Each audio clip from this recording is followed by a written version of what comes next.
Bismillahirrahmanirrahim. Assalamualaikum warahmatullahi wabarakatuh. Alhamdulillahirabbil alamin. Wassalatu wassalamu ala asyrafil anbiya wal mursalin wa ala alihi wa ashabihi ajma'in. Amma ba'd. Hadirin hadirat jamaah Masjid Fastabiqul Khairat rahimakumullah. Alhamdulillah pada subuh hari ini kembali Allah Subhanahu wa taala anugerahkan kepada kita nikmatnya. Kita dibangunkan kembali oleh Allah Subhanahu wa taala setelah kita dimatikan beberapa saat. Mudah-mudahan amanah hidup di hari ini dapat kita manfaatkan sebaik-baiknya buat mendekatkan diri kepada Allah Subhanahu wa taala. Selawat dan salam kita ucapkan buat baginda Rasulullah sallallahu alaihi wasallam. Hadirin hadirat rahimakumullah. Pada pertemuan yang lalu kita sudah mulai masuk tentang ahamiyatu al-aqidah, tentang pentingnya akidah dalam kehidupan manusia, tentang pentingnya akidah dalam kehidupan manusia. Sedikit kita ulangi, kalau hewan ya, yang paling menonjol dari mereka itu adalah insting biologisnya. Sudah kita bahas kemarin. Kalau hewan, insting biologis lah yang paling kuat bagi mereka. Tetapi kalau manusia, ya, itu mereka bergerak sebenarnya atau berhenti bergerak karena petunjuk dari pengetahuan yang mereka miliki dan keyakinan yang mereka miliki. Itulah yang disebut dengan al-insan asiru aqidatihi. Manusia itu adalah tawanan dari akidahnya. Manusia itu adalah tawanan dari keyakinan dan akidahnya. Kalau dia yakin, dia bergerak, dia pergi, dia berangkat, dia melaksanakan. Kalau dia tak yakin, dia ragu-ragu, kadang-kadang dia menahan diri untuk tidak melakukan sesuatu. Itu manusia, ya. Dan melakukan atau tidak melakukan itu berdasarkan dari keyakinan yang dia miliki. Nah, yang berbahaya adalah kalau keyakinannya salah. Ya. Kalau keyakinannya salah, maka tindakan yang akan dia ambil pun menjadi salah juga. Nah, itu hadirin hadirat rahimakumullah, kita akan masuk kepada pentingnya kita belajar akidah ini. Hadirin hadirat rahimakumullah, di bagian B dari buku ini di halaman 34 kita merasa yakin tentang keberadaan berbagai zat atau sifat di alam ini. Hati kita merasa tentram dengan keyakinan tersebut dan tidak merasa ragu sedikit pun. Nah, ini kita yakin dan akhirnya kita mantap untuk meyakini tentang zat dan sifat tertentu. Hal ini sama dengan keyakinan kita akan keberadaan berbagai benda di jagat raya ini, termasuk keberadaan zat kita dan sifat-sifat kita. Jadi umpamanya angin nggak bisa dilihat, ya. Cuman ada yang membuat kita yakin angin itu ada. Kita merasakan keberadaannya dan kita melihat dia bergerak, dan kita merasakan ada sesuatu yang membuat kita mengatakan angin itu ada. meskipun kita nggak bisa ngelihat angin itu kayak apa, gitu ya. Nah kita yakin dia ada. Kemudian sekalipun orang lain dengan berbagai upaya berusaha menumbuhkan keraguan untuk itu. Jadi kalau kita sudah yakin, maka tidak mungkin orang bisa menggoyahkan keyakinan kita meskipun orang berusaha. Nggak ada itu, tapi kita merasakannya. Nggak mungkin orang bisa menggoyahkan keyakinan kita itu. Nah, sekalipun orang berbagai upaya berusaha menumbuhkan keraguan, maka tidak akan berhasil sebab kita ya memiliki pengetahuan yang telah meningkat dari sekedar mengetahui menjadi meyakini, yang akhirnya meresap ke dalam akal pikiran kita. Nah, kalau sudah sampai masuk kepada keyakinan, sudah agak sulit untuk berubah. Hal itu disebabkan oleh seringnya kita melakukan kegiatan mengenal berbagai hal wujud di sekitar alam nyata, membuat kita semakin hari semakin yakin bahwa sesuatu itu ada meskipun dia tidak bisa kita lihat secara langsung.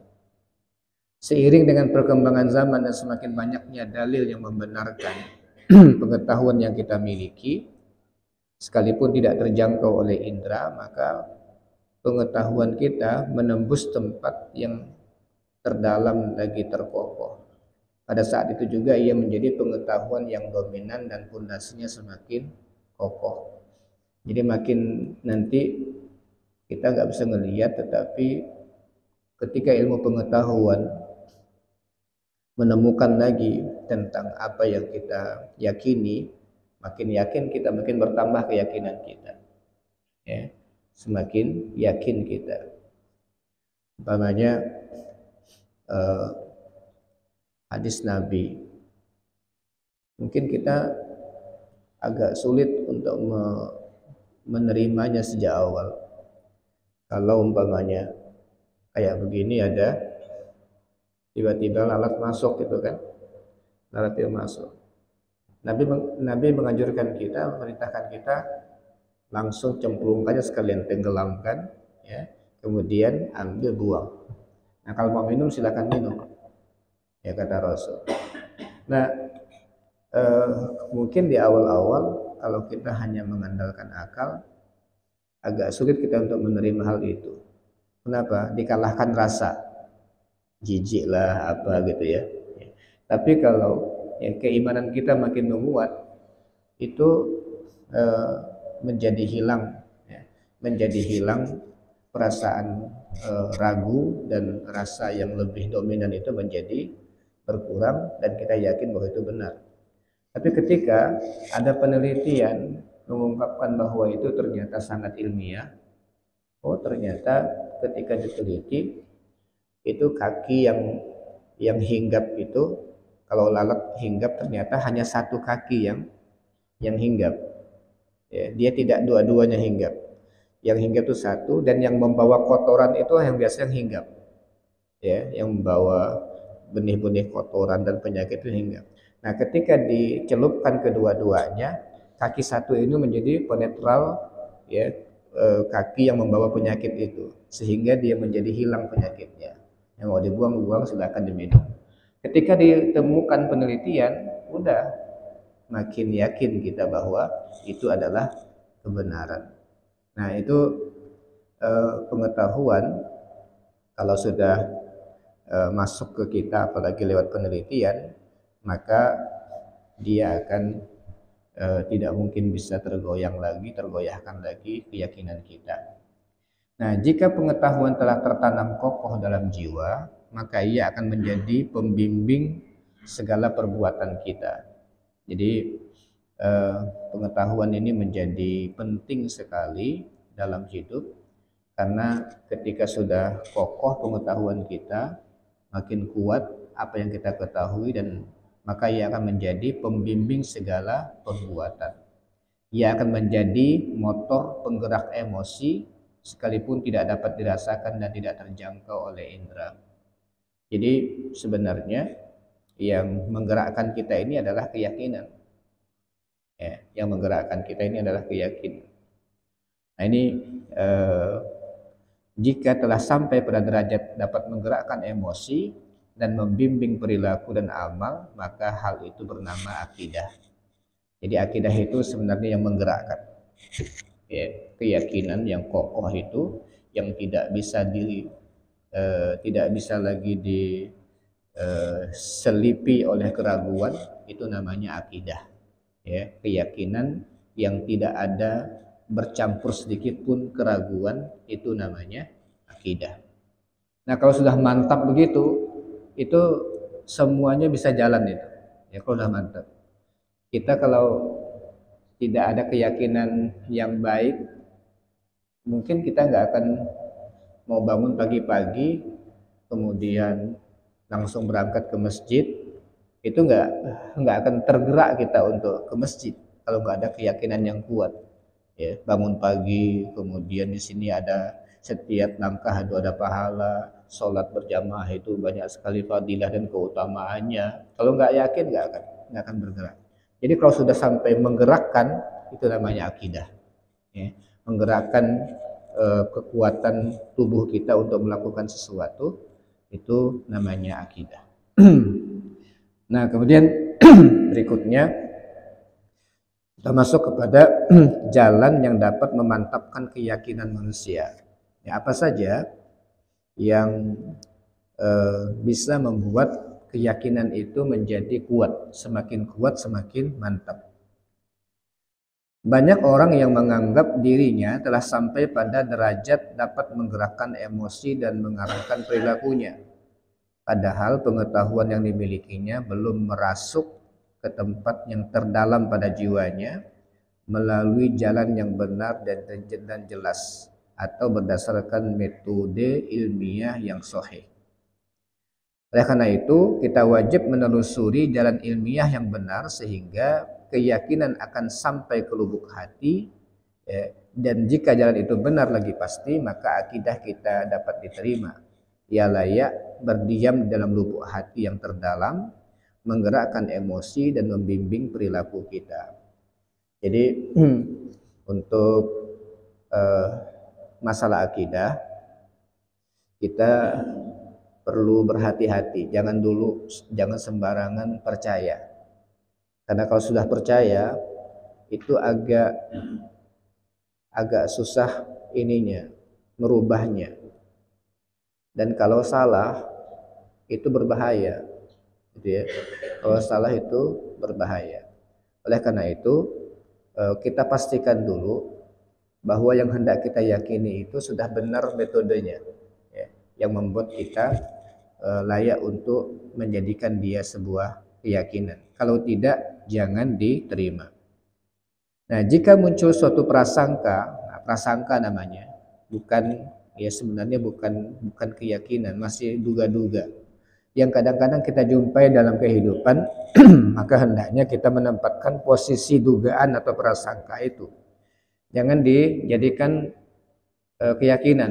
Ini baru dugaan sementara, jangan menjadi keyakinan. Ya, jadi kita perlu memilah-milah ini. Kita menempatkannya di posisi itu dengan catatan ia dapat diralat atau diganti jika kita memperoleh keyakinan atau dugaan yang lebih kuat. Ya, ini baru catatan ya. Belum, ya, jangan dimasukkan dulu kepada keyakinan. Ya, jadi ini penting dalam akidah. Jangan berikan kesempatan kepada prasangka itu menempati posisi yang terdalam, yang merupakan tempat bagi akidah yang kokoh, dominan, serta tidak dapat diubah dan diralat lagi. Jadi kalau contoh, ini kan keyakinan ini bisa didapat gara-gara kadang-kadang dugaan-dugaan. Ini saya tadi berangkat dari rumah, lalu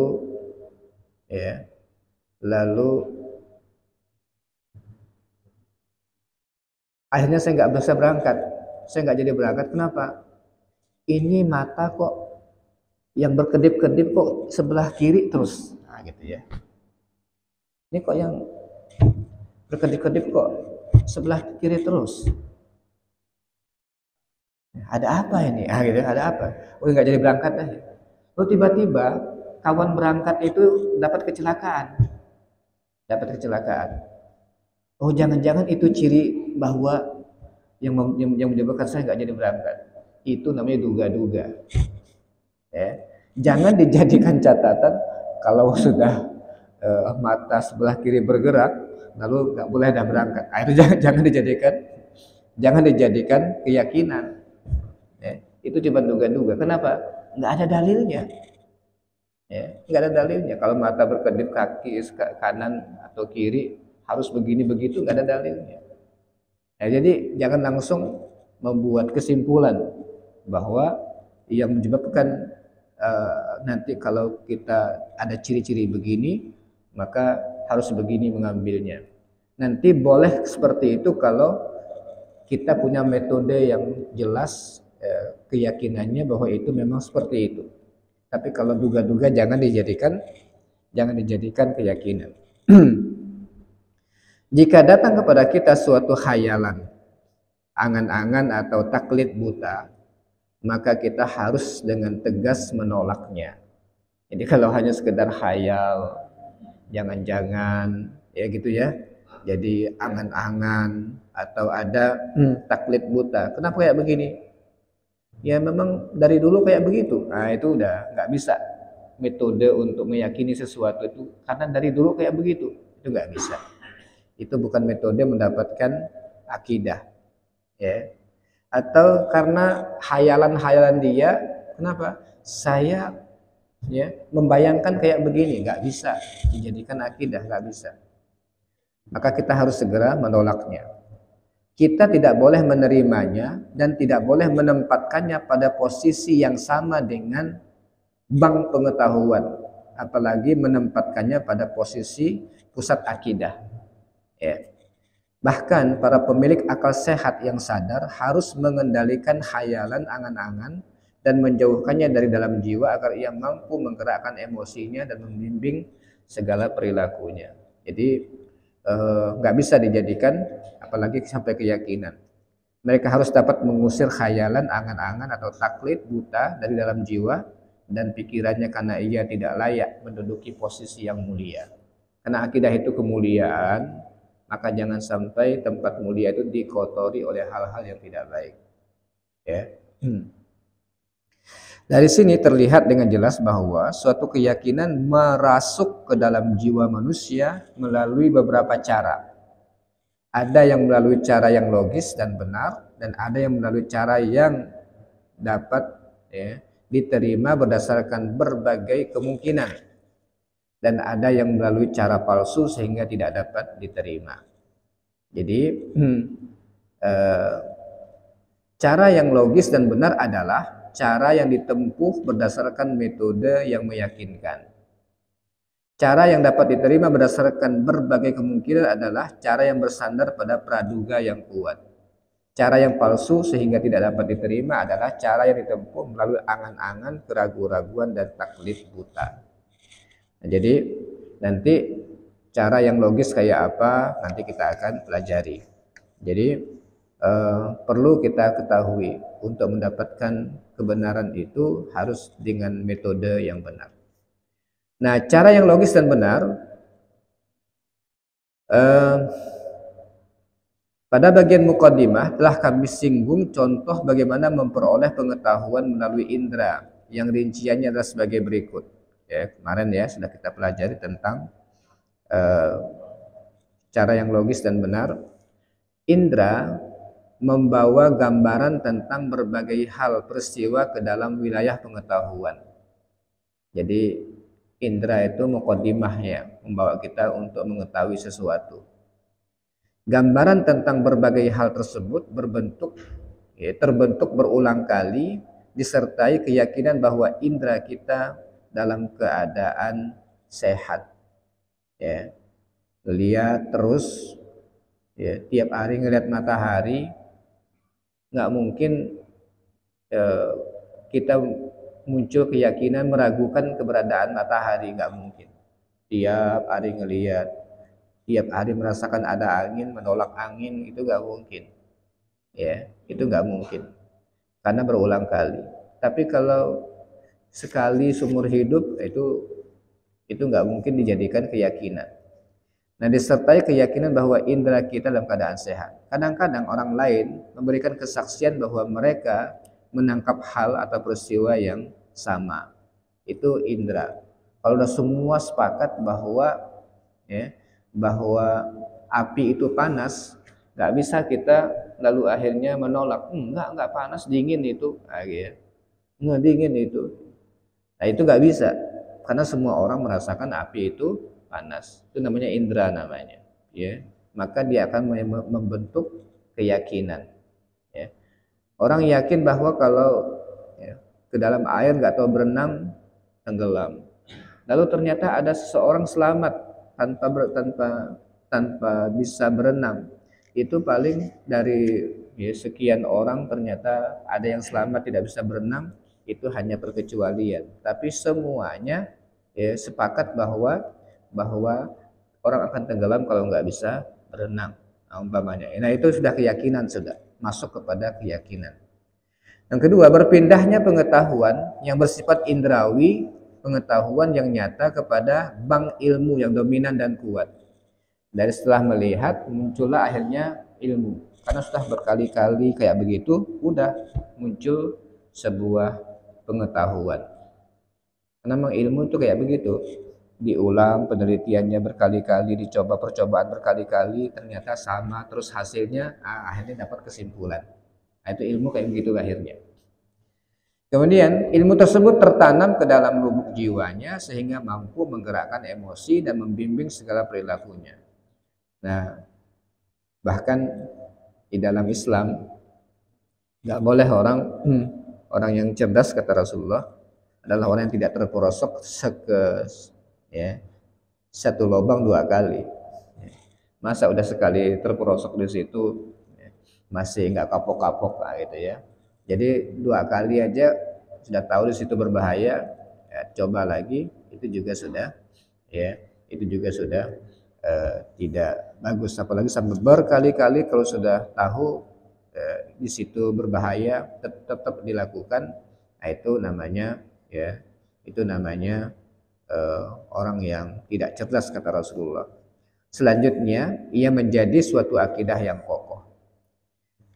Misalnya keyakinan kita akan keberadaan roh dalam jasad kita, keberadaan bumi yang kita pijak, keberadaan langit di angkasa, keyakinan bahwa api membakar serta bersinarnya matahari. Keyakinan tersebut kita peroleh melalui cara yang benar, sehat, serta logis. Cara ini dapat memberikan keyakinan secara pasti karena ia menggunakan argumentasi yang didukung oleh indera. Ya, udah, mata, indera semua merasakan semua, melihat semua. Ya nggak mungkin bisa ditolak. Nah, itu namanya cara yang logis dan benar. Karena semua indera, siapapun yang sehat bisa mengatakan bahwa itu ada. Siapapun ditanya, iya. Nah, itu namanya logis, kuat, dan didukung oleh indera. Banyak sekali pemikiran yang mampu mencapai derajat keyakinan secara pasti sehingga ia sanggup menggerakkan emosi dan membimbing perilaku manusia. Jadi ada ilmu yang sampai ke ilmu yakin, ya betul, sampai ke ilmu yakin. Udah nggak bisa nggak bisa lagi digoyahkan. Kenapa? Begitulah dia. Ya, selalu kita lihat. Nanti baru rusak semua sistem kalau nanti kiamat terjadi. Umpamanya, kalau kita ditanya secara ilmu pengetahuan, matahari terbit di mana? Timur. Tenggelam di mana? Barat. Tapi nanti suatu saat dia akan muncul dari barat. Ada rusak data. Ya. Itu udah, ketika itu sudah terjadi, kiamat akan terjadi. Nah, tapi setiap hari kita melihatnya muncul dari timur, tenggelam di barat, ilmu kita mengatakan dia seperti itulah dia. Nah, itu keyakinan kita sudah. Nah, jadi kalau sudah semua ya, indera mendukung karena setiap hari seperti itu, maka itu namanya cara yang logis dan benar bisa kita dapatkan ilmu pengetahuan kita.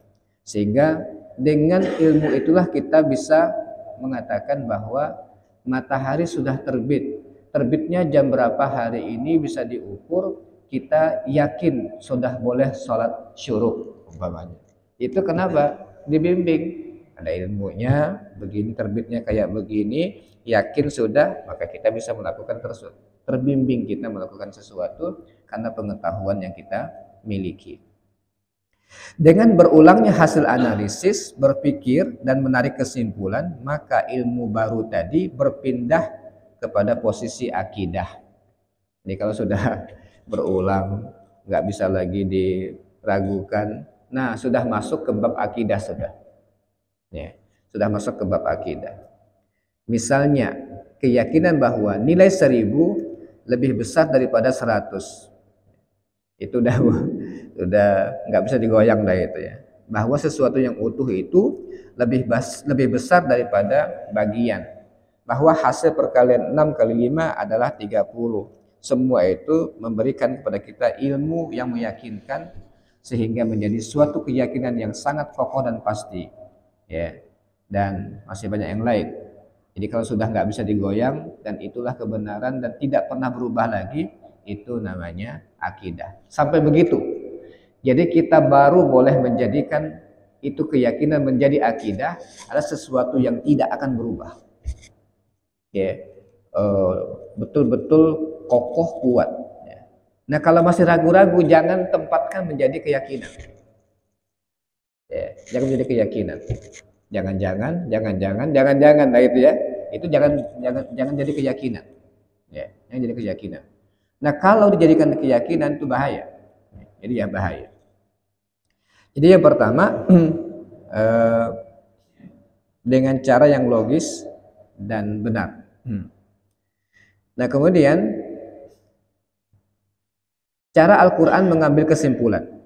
Cara Al-Qur'an mengambil kesimpulan. Banyak sekali ayat Al-Qur'an yang menyeru umat manusia agar menggunakan cara pertama dan cara kedua yang dikategorikan sebagai cara yang meyakinkan. Ya, cara yang logis, cara yang dapat berdasarkan berbagai kemungkinan, ya, berdasarkan praduga yang kuat. Itu Al-Quran mengajarkan kita untuk berpikir dengan cara seperti itu. Al-Quran senantiasa mendorong manusia menggunakan indera yang lahir maupun batin untuk mengenal hakikat di jagat raya ini. Ia juga memotivasi manusia mendayagunakan akalnya dengan melakukan penelitian. Ya. Nampaknya Al-Baqarah 164. Ya. Al-Baqarah 164. Artinya sesungguhnya dalam penciptaan langit dan bumi, silih bergantinya siang dan malam, ya, malam dan siang, bahtera yang berlayar di laut membawa api, apa yang berguna bagi manusia, dan apa yang Allah turunkan dari langit berupa air, lalu dengan air itu dia hidupkan bumi sesudah mati, ya. Kemudian setelah itu dan ia sebarkan di bumi itu segala jenis hewan dan pengisaran angin dan awan yang dikendalikan antara langit dan bumi. Sungguh terdapat tanda-tanda kebesaran Allah bagi kaum yang memikirkan. Nah ini di bawah itu kesimpulan.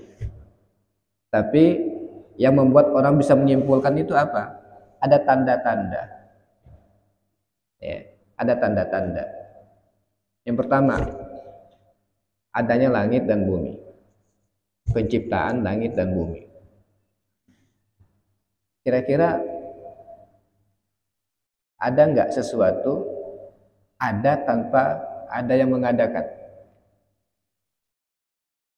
Ya, dalam logika kita, ya, masjid ini ada, bisa nggak tiba-tiba nggak ada yang mengadakan?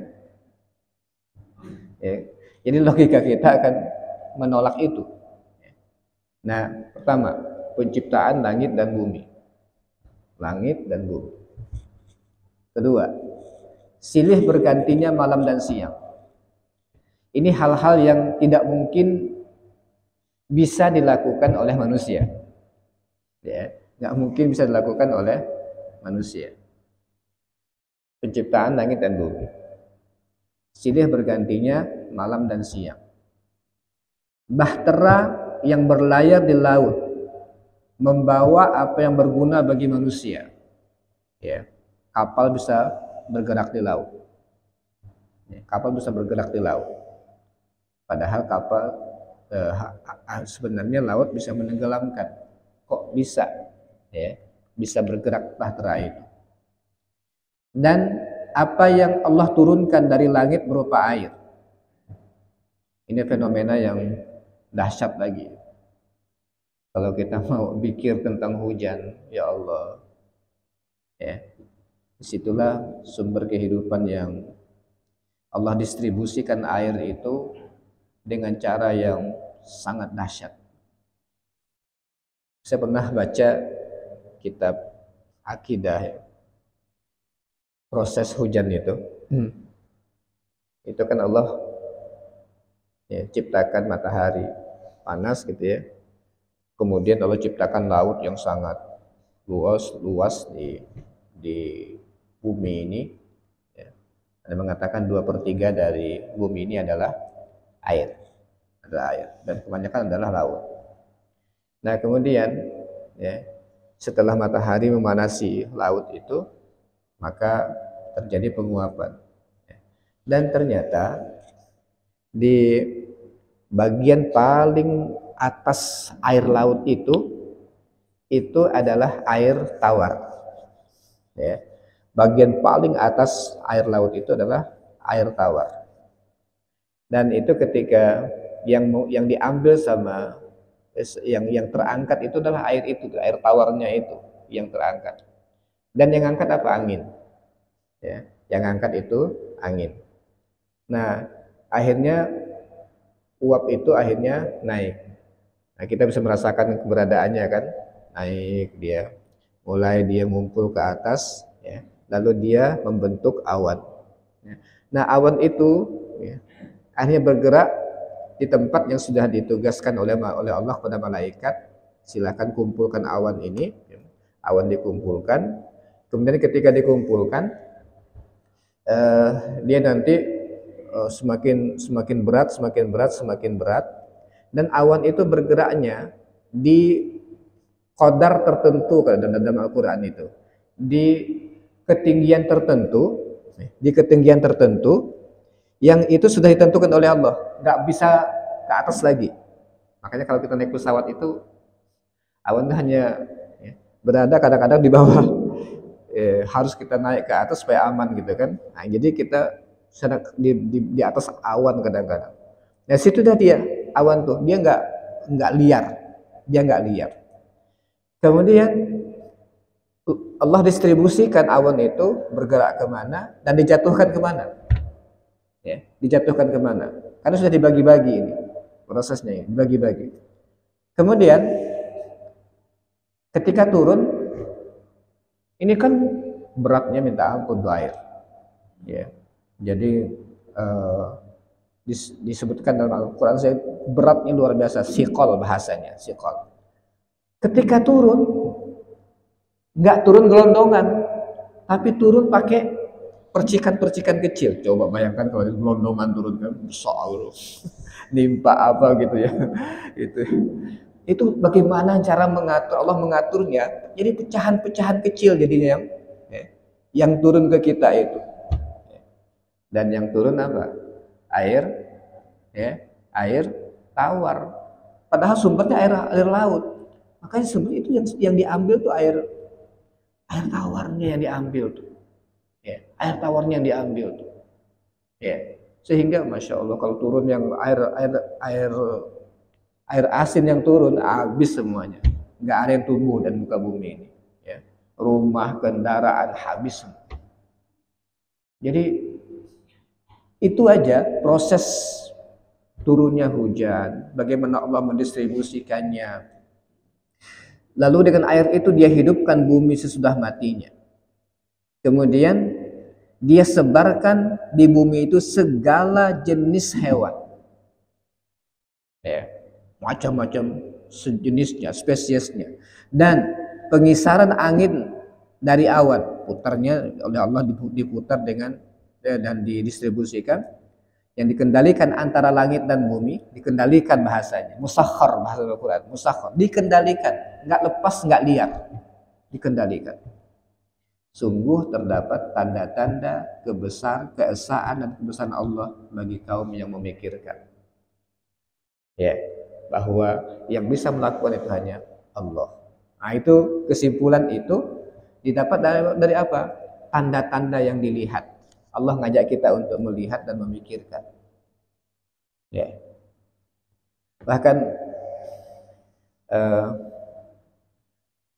saking hebatnya, ya, karena maha kuasanya Allah itu, ya, maha dahsyatnya Allah. Orang nama Allah hanya nggak berani jiplak. Ada nggak manusia yang berani ngasih nama anaknya Allah? Ya. Itu bayangkan, ya, bayangkan itu.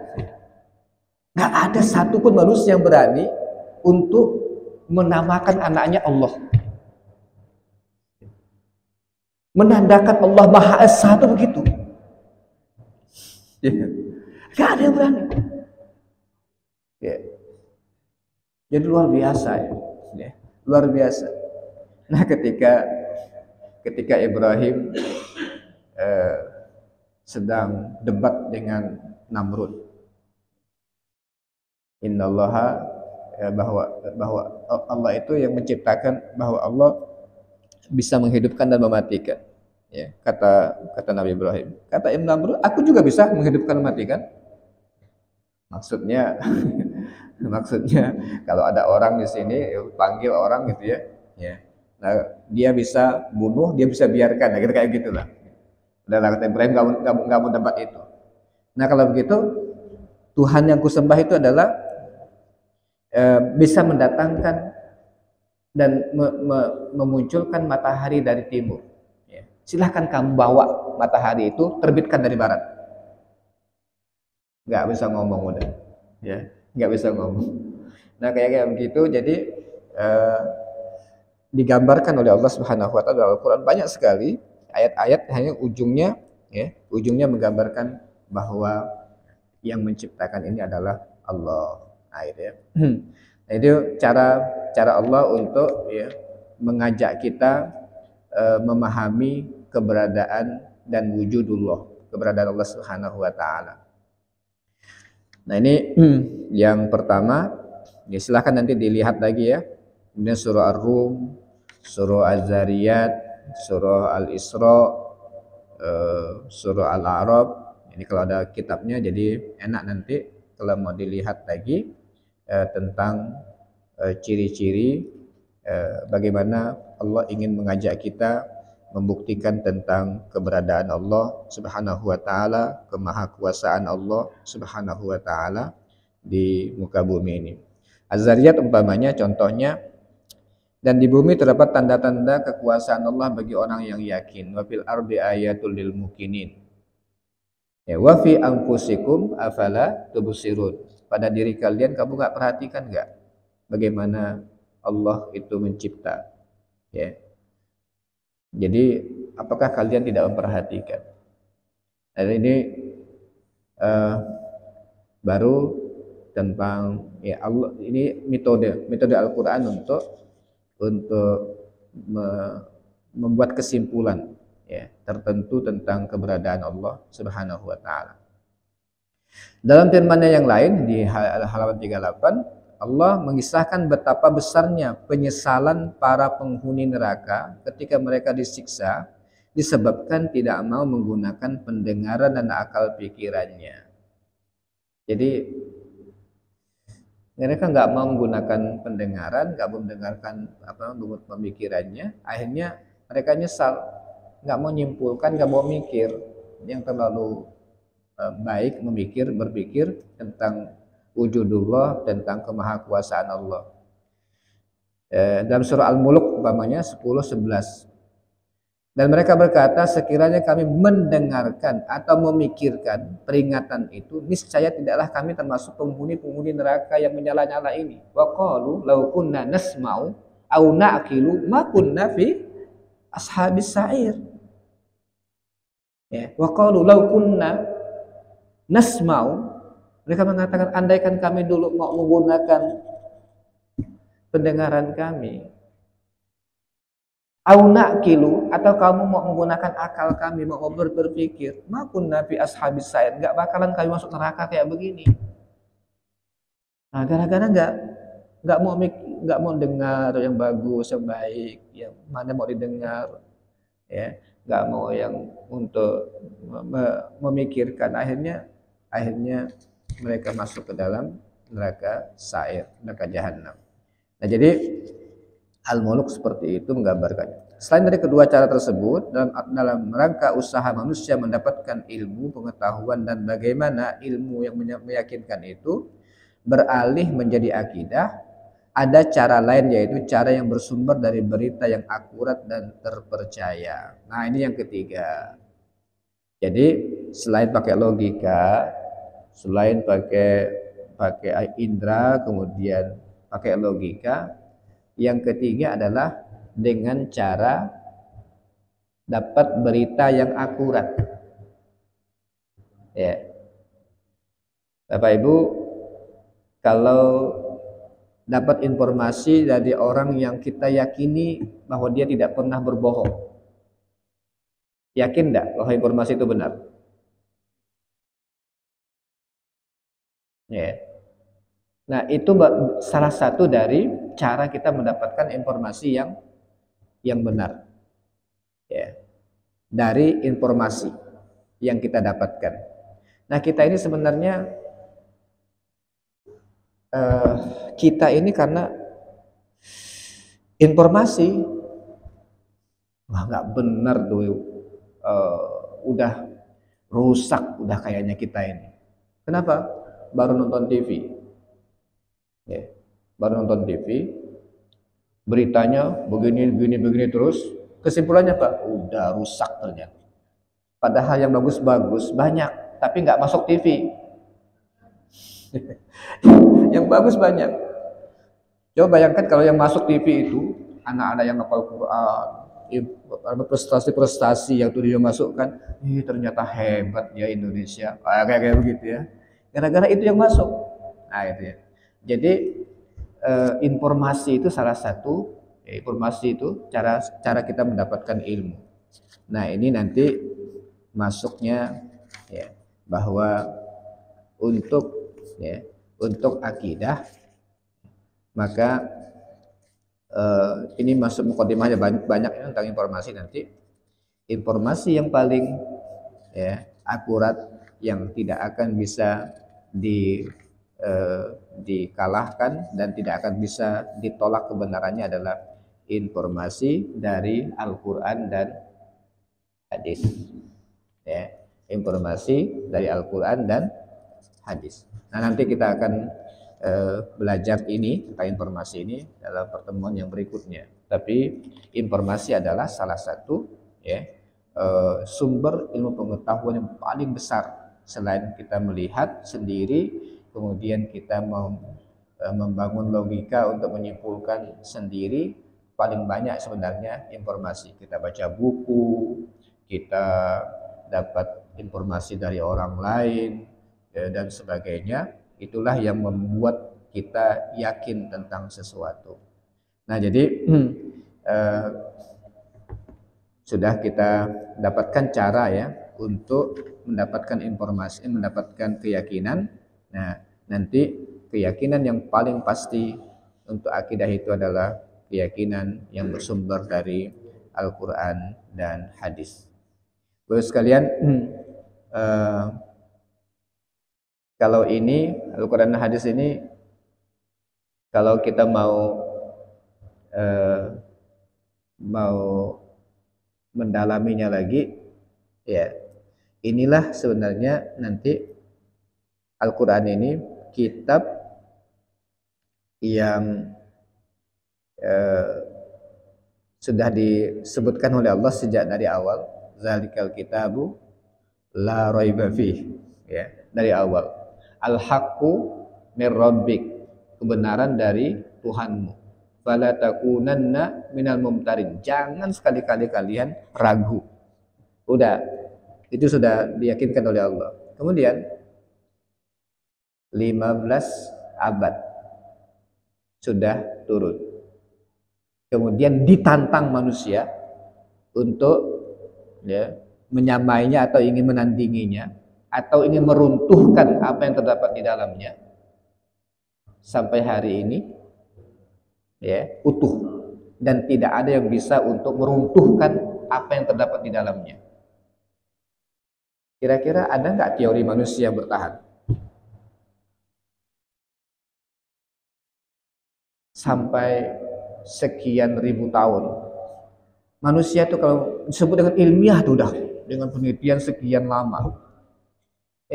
Baru 10-20 tahun yang datang teorinya diruntuhkan sama orang lain. Ada temuan baru yang ternyata ini sudah nggak bisa dipertahankan. Yang dulunya temuan ini kayaknya sudah beginilah dia sebenarnya gitu ya. Ternyata setelah itu runtuh, ya, runtuh. 1500 tahun. Kemudian makin hari kebenarannya semakin terbukti. Lalu mau ngapain lagi untuk tidak percaya? Nah, ini nanti, ya, dari sumber sumber yang paling akurat untuk kita jadikan sumber keyakinan itu adalah Al-Qur'an dan hadis, ya, Al-Qur'an dan hadis. Nah, ini pengantar, ya, pengantar untuk kita mendapatkan sumber-sumber kebenaran, dan baru kita boleh menempatkannya sebagai akidah kalau kebenaran itu sudah tidak bisa digoyang lagi. Kalau masih duga-duga, itu bukan akidah dan tidak boleh dijadikan, ya, akidah.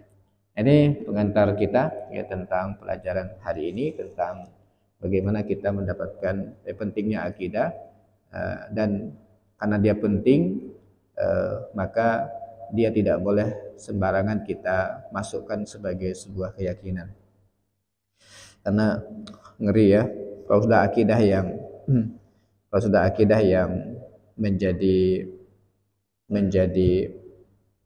sudah menjadi akidah, itu orang bisa berbuat apa saja, ya.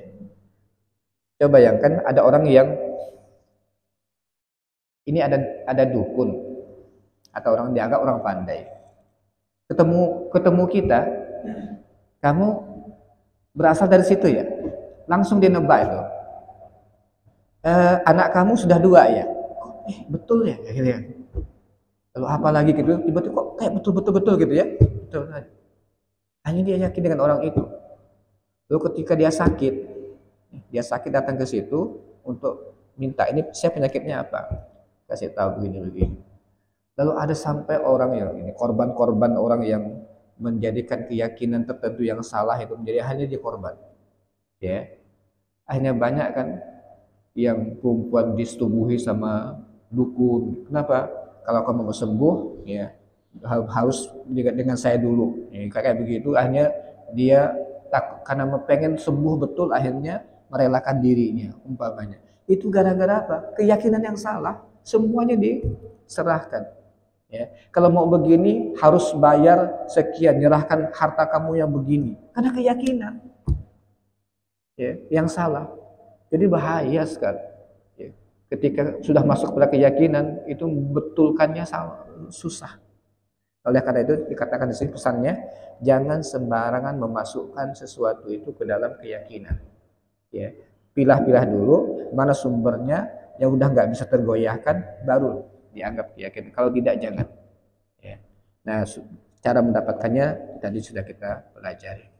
Wallahu alam, ya, mudah-mudahan ini bisa dapat kita cerna, ya, pelajaran hari ini, dan masih ada waktu untuk kita diskusi dan jawab. Wallahu alam. Assalamualaikum warahmatullahi wabarakatuh. Waalaikumsalam.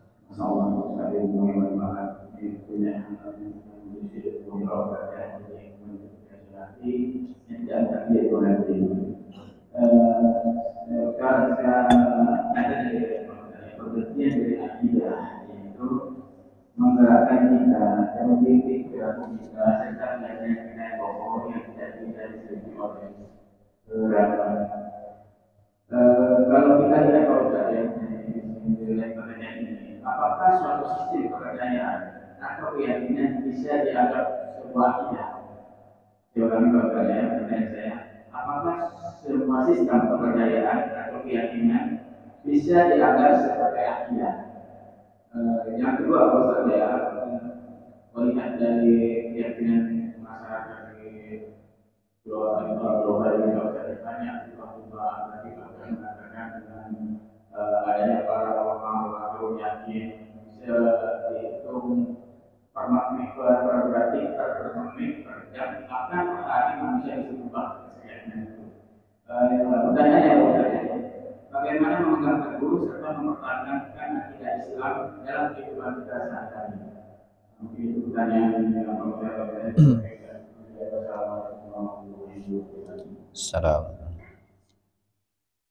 Ya, makasih. Yang pertama, ya akidah itu begitulah definisinya, keyakinan yang nggak bisa digoyang lagi, nggak ada unsur keraguan sedikit pun. Itu namanya akidah. Ya. Dan oleh karena itu ada orang yakin betul tapi caranya salah, itu enggak, nanti bukan akidah salah, itu sebenarnya duga-duga masih. Tapi maka tadi kita boleh untuk menjadikannya akidah harus dengan metode yang benar tadi itu, dengan metode yang benar.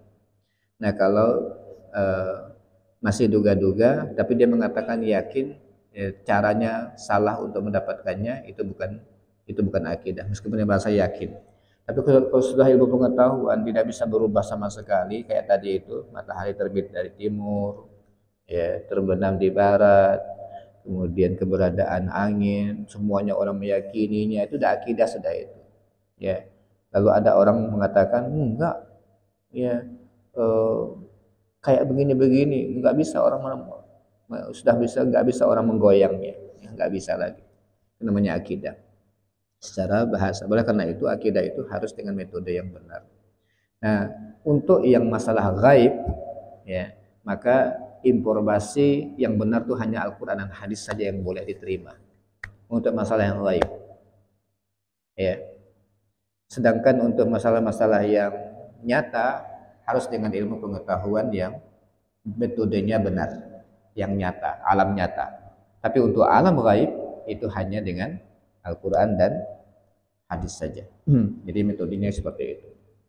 Yang kedua, ya, dengan semakin canggihnya informasi dan sebagainya, bagaimana mempertahankan akidah?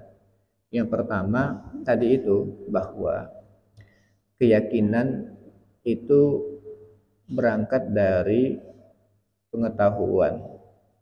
Nah, pengetahuan kita itu berangkat dari panca indera dan informasi. Oleh karena itu,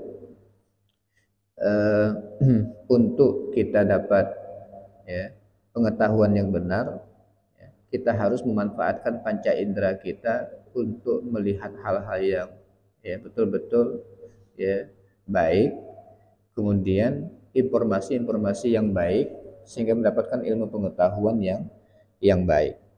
Nah, kemudian itu yang pertama, dia berangkat dari pengetahuan. Akidah ini berangkat dari pengetahuan. Kebanyakan orang kenapa sangat mudah goyah? Karena memang tidak punya pengetahuan yang kokoh. Ya, goyah itu nggak punya pengetahuan yang kokoh. Nggak mungkin orang bisa kita, bahasa orang Pontianak, kita butakan. Ya, mau ke pasar pagi dari sini, belok sana, belok sini gitu ya. Dia tiap hari ke situ gitu ya. Lalu kita arahkan pakai Google Map pakai apa, tapi jalannya salah. Orang nggak mungkin yakin, nggak bakalan nggak percaya lagi. Sudah kenapa? Dia sudah pengetahuannya kokoh, ke sini ya begini cara untuk paling cepat dari sini gitu ya. Kenapa pengetahuannya tiap hari kayak begitu? Nah, jadi ragu itu kenapa? Betul nggak ya? Betul nggak ya? Karena belum tahu, belum terlalu kokoh pengetahuannya, akhirnya ragu, ya, ragu. Nah, kebanyakan kita kenapa menjadi sangat mudah labil itu diantaranya karena pengetahuan kita yang masih sangat, ya, sangat labil juga dan sangat sangat tidak kuat. Sehingga itulah yang harus kita kuatkan. Yang kedua nanti ya baru komunitas, ya, membangun komunitas orang-orang baik bersama orang baik. Eh, itu juga sangat penting ya untuk kita kuatkan terus, karena sendiri kadang-kadang nggak kuat juga menghadapi gelombang perubahan dunia yang kayak begini.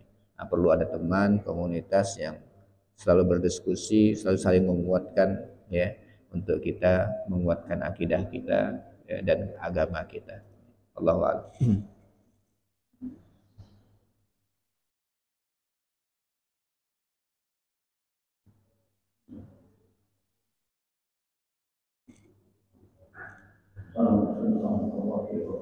Waalaikumsalam.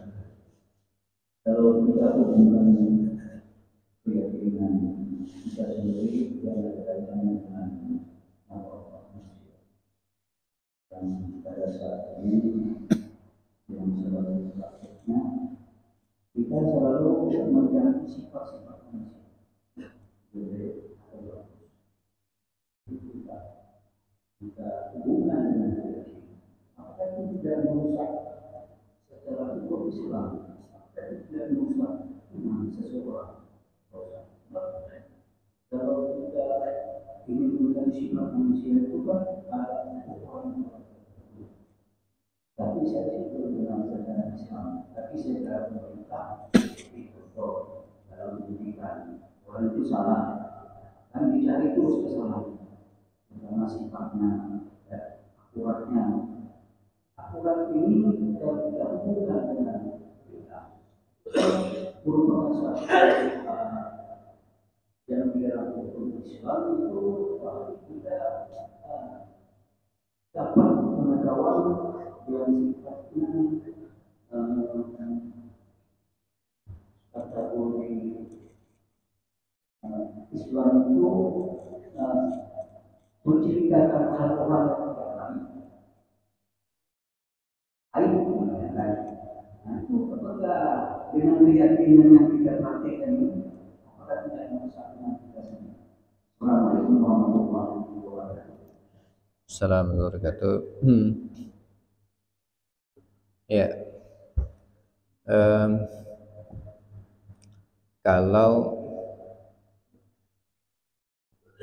mencari kesalahan orang dan dia memang tugasnya untuk itu, ya, tugasnya memang untuk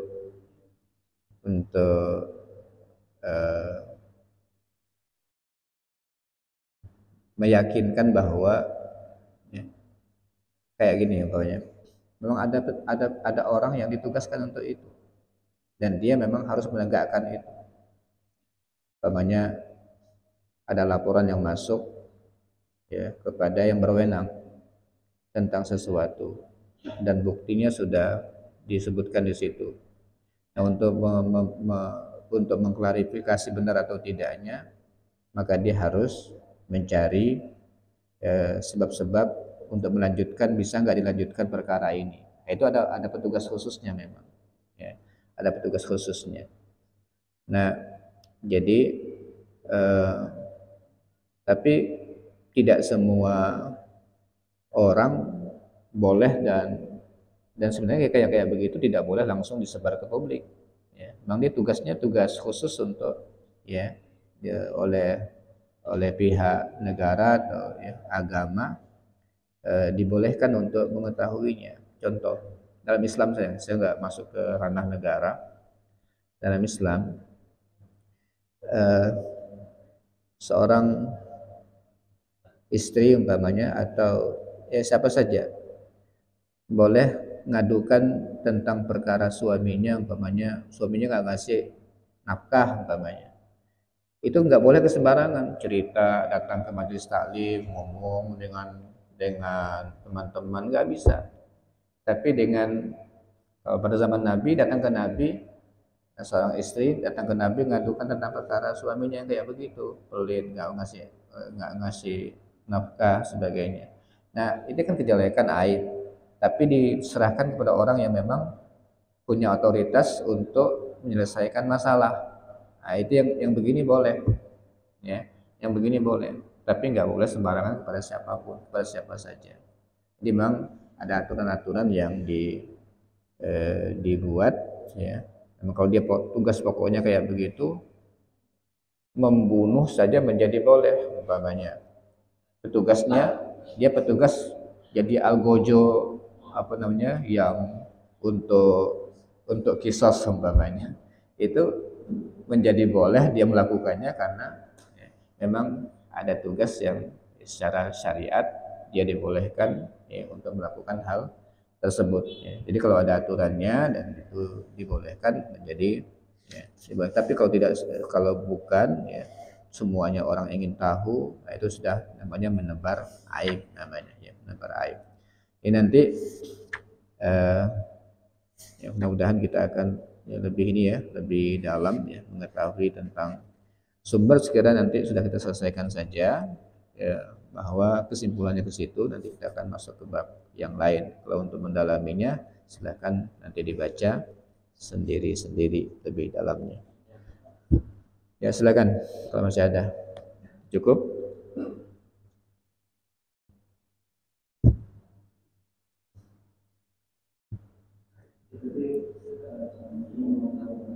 Waalaikumsalam.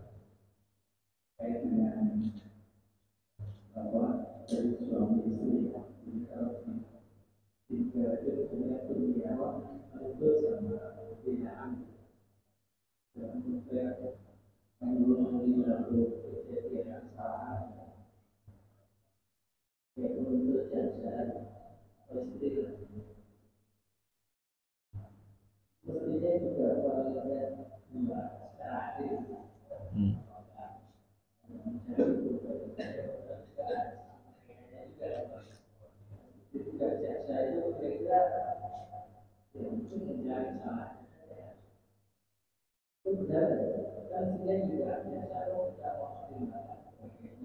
Hmm. Ya.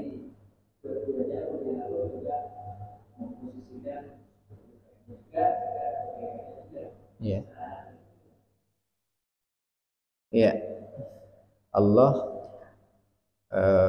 akhirnya menetapkan akhirnya Nabi Daud itu menjadi merasa bersalah itu gara-gara mendengarkan laporan dari satu pihak, tidak klarifikasi pihak yang lain, langsung memutuskan perkara.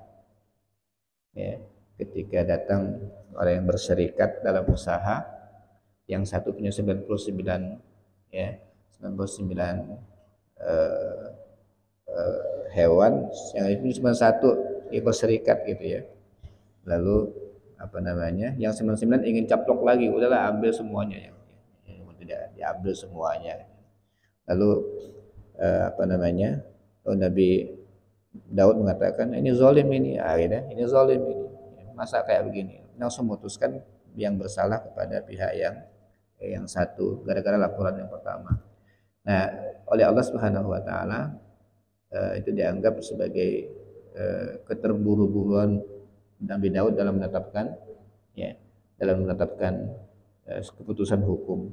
Jadi laporan apa namanya dari satu pihak tidak bisa langsung tiba-tiba dijadikan informasi untuk memutuskan perkara. Harus memang ada informasi pihak lain yang ya, seimbang untuk nanti dipertimbangkan pihak mana sebenarnya yang bersalah atau bagaimana cara mencari solusi dari kedua permasalahan tersebut. Memang itu ada hukum kodok namanya, ya. Hukum kodok dalam Islam itu namanya hukum kodok. Indah ya belajar agama ya, dalam sebenarnya praktek-praktek yang terdapat eh, di pengadilan pada hari ini banyak sekali mengambil prinsip-prinsip Islam ya, dalam hukum-hukumnya sebenarnya ya. Banyak sekali nilai-nilai keislaman yang diambil. Allahu alam. Kita cukupkan sampai jam 6 ya. Kita akhiri pertemuan kita pada subuh hari ini dan kita akhiri dengan doa kafaratul majlis. Subhanakallahumma wa bihamdika asyhadu an la ilaha illa anta astaghfiruka wa atubu ilaik. Assalamualaikum warahmatullahi wabarakatuh.